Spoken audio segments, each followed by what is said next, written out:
বিশ্বব্যাপী যে গণতন্ত্রের চেতনা, সেই চেতনাটা কি? সেটা হচ্ছে সংখ্যাগরিষ্ঠ মানুষের শাসন, কিন্তু সংখ্যালঘিষ্ঠ মানুষের স্বার্থ উপেক্ষিত হয়ে না। এটা একদম চিরন্তন, এটার ব্যাপারে কেউ কিন্তু দ্বিমত পোষণ করে না।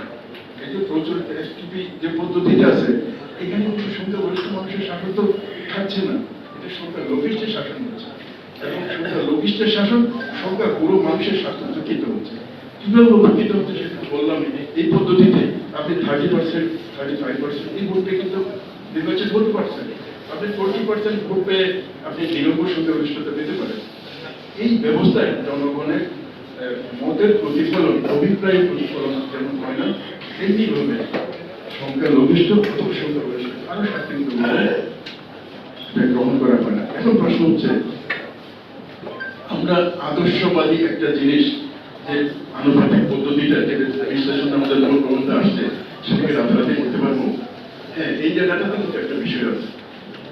আমাদের দেশের যারা রাজনীতিবিদ আছেন, যারা বুদ্ধিজীবী আছেন, এবং সংবাদপত্রের সাথেও যারা যুক্ত, তারা একদম সামনাসামনি যে দৃশ্যপটটা, এর বাইরে দূরের একটা দৃশ্যপটকে সবসময় সামনে রেখে চিন্তা করেন। সেই চিন্তা থেকে তারা আমাদের ইমিডিয়েট সামনে যে দৃশ্যপটটা, এখন আমরা বাংলাদেশে কি বাস্তবতা দেখি?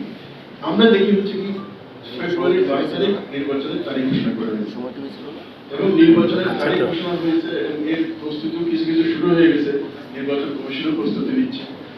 আবার অন্যদিকে এই যে যে তিনটা মৌলিক বিষয়ের উপরে গণ-অভ্যুত্থান সংগঠিত হলো, তিনটা ধারণা করে, এর মধ্যে বিচারের কার্যক্রম শুরু হয়ে গেছে।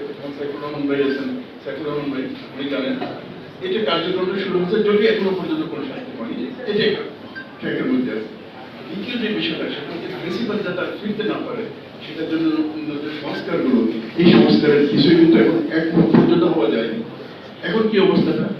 এই অবস্থাটা হচ্ছে কি, একটা বড় দল বিএনপি এবং তার মিত্র যারা আছে, তারা বলছে যে এই